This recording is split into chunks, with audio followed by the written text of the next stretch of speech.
فلسطین یہ صرف آج کا مسئلہ نہیں بلکہ پچھلے 3000 سال سے اس سٹی کو قبضہ کرنے کی لڑائی چل رہی ہے۔ آج سے 3300 سال پہلے اللہ نے موسیٰ علیہ السلام کو حکم دیا کہ بنی اسرائیل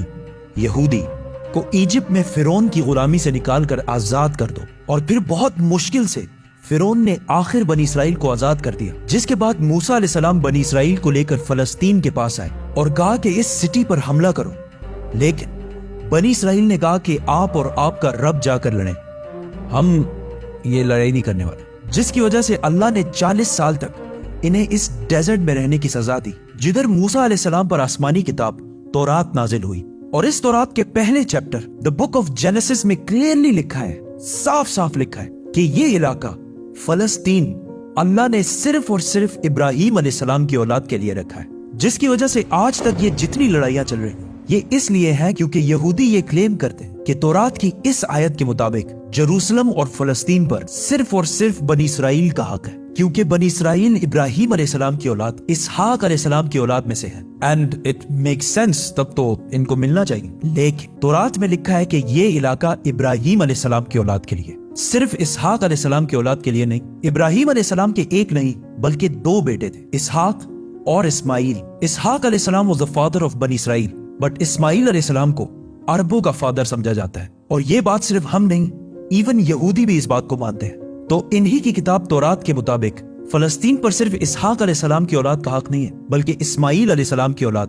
عربوں کا بھی حق ہے۔ موسیٰ علیہ السلام کے ساتھ 40 سال ڈیزرٹ میں رہنے کے بعد آخر بنی اسرائیل نے یوشع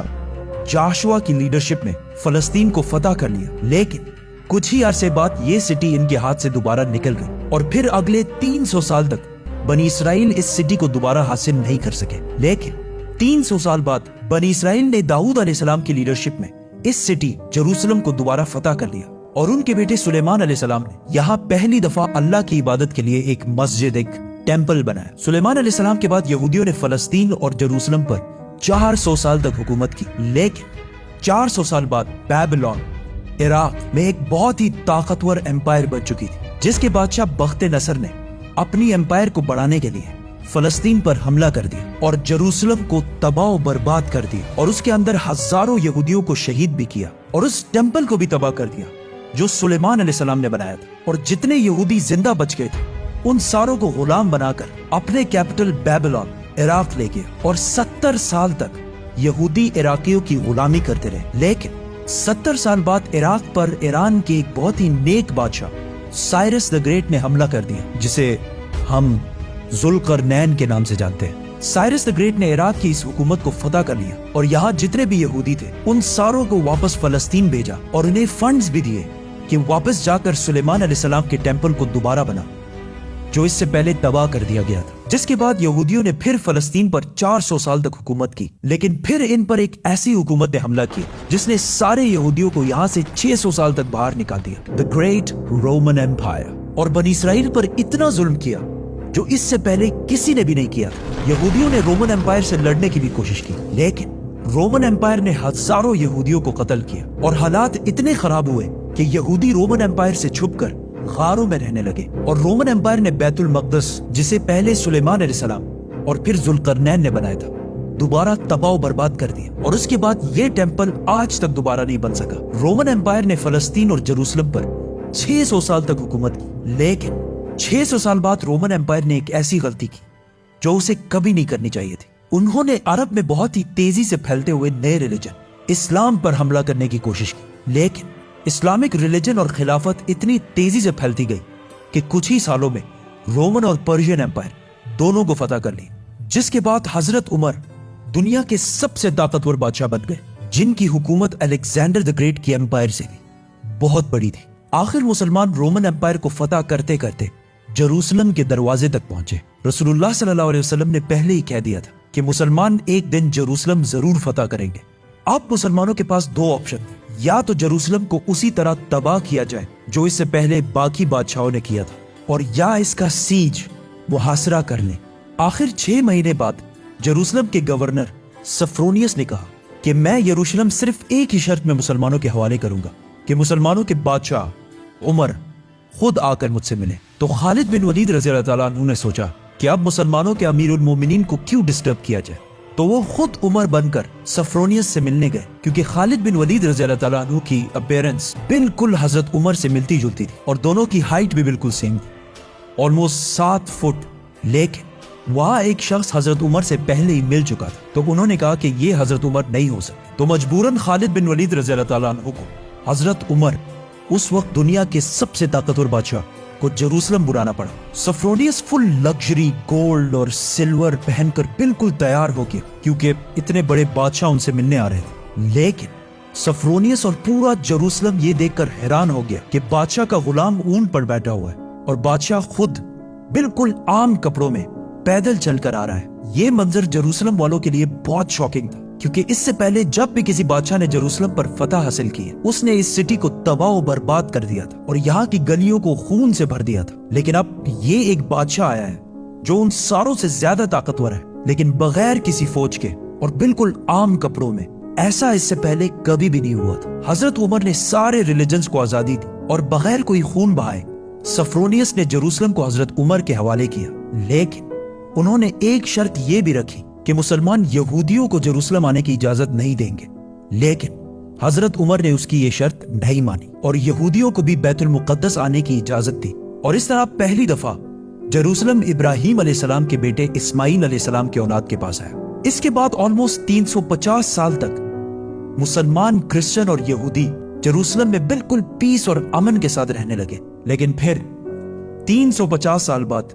کرسچنز نے پورے یورپ سے فوج جمع کر کے جروسلم پر دوبارہ حملہ کر دیا۔ اس وقت مسلمانوں کے آپس میں بہت لڑائیاں چل رہی تھی، جس کا فائدہ اٹھا کر کروسیڈرز نے آسانی سے جروسلم کو فتح کر لیا، اور جروسلم فتح کرنے کے بعد مسلمانوں اور یہودیوں پر انبلیویبل ظلم کیا اور ہزاروں مسلمانوں اور یہودیوں کو شہید کر دیا، اور مسجدوں اور سینیگوگز کو بھی تباہ کر دیا۔ اور ہسٹری میں لکھا ہے کہ کروسیڈرز نے جروسلم کی گلیوں کو مسلمانوں کے خون سے بھر دیا تھا، اور ایون مسجد اقصی کو بھی مسجد سے ایک محل، پیلس میں بدل دیا تھا۔ یہودیوں کے عورتوں اور بچوں نے اپنی جان بچا کر اپنے آپ کو سینیگوگز میں بند کر لیا، لیکن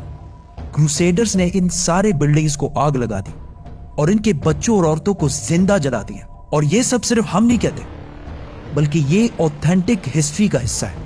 جسے یورپینز بھی مانتے ہیں۔ اس کے بعد ان کروسیڈرز نے جروسلم پر آلموسٹ 90 ایئرز تک حکومت کی، لیکن پھر 90 ایئرز بعد مسلمانوں کے ایک بہت بڑے بادشاہ سلطان صلاح الدین ایوبی نے پوری مسلم دنیا سے فوج جمع کر کے جروسلم کو دوبارہ کرسچن سے چھین کر فتح کر لیا۔ اور اس وقت سارے کرسچنز کا یہ خیال تھا کہ اب صلاح الدین ہم سے اسی طرح بدلہ لے گا جس طرح ہم نے لاکھوں مسلمانوں کو شہید کیا تھا۔ لیکن صلاح الدین ایوبی نے بالکل حضرت عمر کی طرح سارے کرسچنز کو معاف کر دیا۔ ایون کرسچنز بھی اس بات پر حیران ہوئے اور صلاح الدین سے پوچھا کہ جب ہم نے فتح کیا تو ہم نے ہر مسلمان کو قتل کیا تھا، لیکن صلاح الدین ایوبی نے انہیں کہا I am not those men. I am صلاح الدین۔ صلاح الدین۔ صلاح الدین ایوبی نے ان سارے ریلیجنز کو دوبارہ آزادی دی اور مسجد اقصی جسے محل بنا دیا گیا تھا اسے دوبارہ مسجد بنایا اور ادھر پہلی نماز ادا کی۔ جروسلم کو جب بھی کسی بادشاہ نے فتح کیا ہمیشہ ادھر بہت خون بہایا ہے، سوائے مسلمانوں کے جنہوں نے ہمیشہ بالکل پیس اور امن کے ساتھ اس سٹی کو فتح کیا۔ صلاح الدین ایوبی کے بعد ایک بار پھر سارے ابراہیمک ریلیجنز جروسلم میں بالکل پیس اور امن کے ساتھ 800 سال تک رہے۔ 800 سال۔ لیکن 800 سال بعد اور آج سے 100 سال پہلے جب جروسلم پر آٹومن ایمپائر کی حکومت تھی تو ورلڈ وار 1 کے بعد عربوں نے برٹش کے ساتھ مل کر عثمانیہ خلافت کو ہمیشہ کے لیے ختم کر دیا کہ ہم عربوں پر یہ ٹرکش لوگ آ کے کیوں حکومت کر رہے ہیں۔ تو اس نیشنلزم کی وجہ سے فلسطین بھی مسلمانوں کے ہاتھ سے نکل گیا۔ لیکن تھوڑے ہی عرصے پہلے برٹش اور یہودیوں کی آپس میں ڈیل ہو چکی تھی کہ اگر برٹش کو یہ علاقے ملے تو وہ ادھر ایک یہودی سٹیٹ بنائے گے۔ اور یہ معاہدہ ہوا کیوں تھا؟ کیونکہ اس سے پہلے یہودی یورپ کے ہر فیلڈ،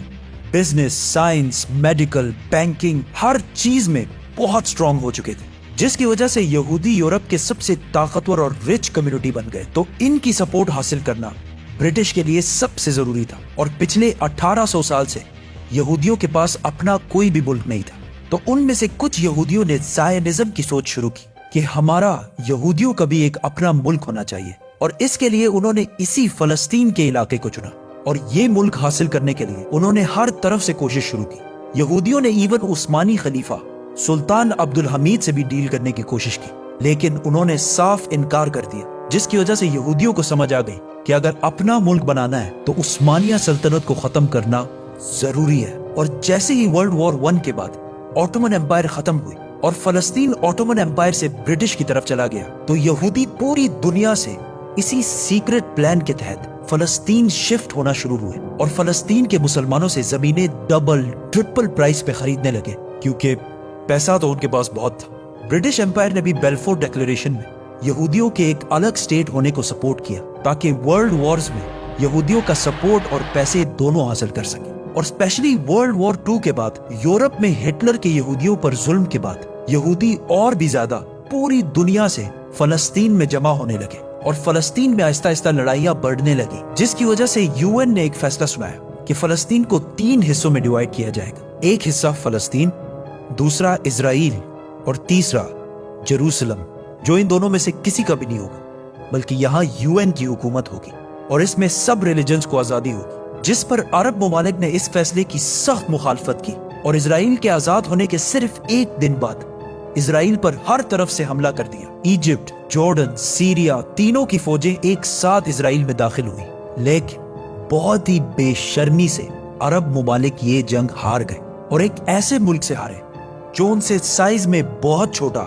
اور جو اس جنگ سے صرف 1 دن پہلے آزاد ہوا تھا. اس ہار کی وجہ سے جو پلان UN نے اس جنگ سے پہلے بتایا تھا اس کا صرف 40% علاقہ فلسطینیوں کو ملا اور 60% علاقہ اسرائیل نے فتح کر لیا اور ایون جروسلم کی آدھی سٹی کو بھی فتح کر لیا. اسرائیل اکیلے یہ جنگ نہیں لڑ رہا تھا بلکہ اس کے ساتھ پوری دنیا کا سپورٹ بھی تھا. ایون رشیا اور US دونوں کا سپورٹ اسرائیل کے ساتھ تھا. اسرائیل نے یہ علاقے فتح کر کے ٹائم بالکل بھی ضائع نہیں کیا اور 7 لاکھ عربوں کو فلسطین سے باہر نکال دیا. 7 لاکھ، جس کی وجہ سے فلسطین میں آہستہ آہستہ یہودی زیادہ اور عربی کم ہونے لگے. اس جیت کے بعد اسرائیل بہت سٹرونگ بن گیا اور پوری دنیا سے اور بھی زیادہ یہودی اسرائیل میں جمع ہونے لگے. اس کے بعد یہودیوں نے اپنے آپ کو عرب کے بالکل سینٹر میں ایک بہت ہی مضبوط حکومت بنا لی تھی. لیکن پھر بھی یہ 2 علاقے ویسٹ بینک اور گازا اسرائیل کے کنٹرول میں نہیں تھے. لیکن آج سے آلموسٹ 60 سال پہلے 1967 میں کچھ مس انڈرسٹینڈنگز کی وجہ سے یہاں جنگ ایک بار پھر شروع ہو گئی اور ایک بار پھر ایجپٹ، جارڈن، سیریا ورسس یہ چھوٹا سا اسرائیل. لیکن صرف 6 دنوں میں اسرائیل نے ان تینوں ملکوں کو ہرا دیا اور صرف 6 دنوں میں اسرائیل نے اپنا سائز 3 گنا بڑھا لیا. عرب ممالک دوبارہ اپنے سے ایک بہت ہی چھوٹے ملک سے بہت ہی بری طرح ہار گئے. یہ ایسا ہے کہ آج خبیب حزب اللہ سے ہار جائے اور وہ بھی 2 مرتبہ. عرب ممالک کے 2 دفعہ اسرائیل سے ہارنے کے بعد ان کی عوام اپنے نیشنلسٹ حکمرانوں کے خلاف ہو گئے اور نیشنلزم، قومیت کو چھوڑ کر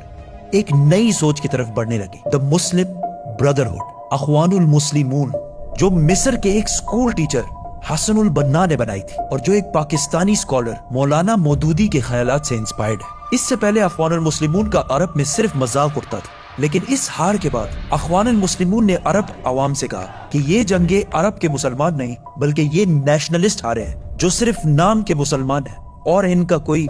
جس کے بعد عرب کی عوام اس نئے سوچ مسلم بردرہڈ کی طرف آنے لگی. حماس بھی اسی اخوان المسلمون سے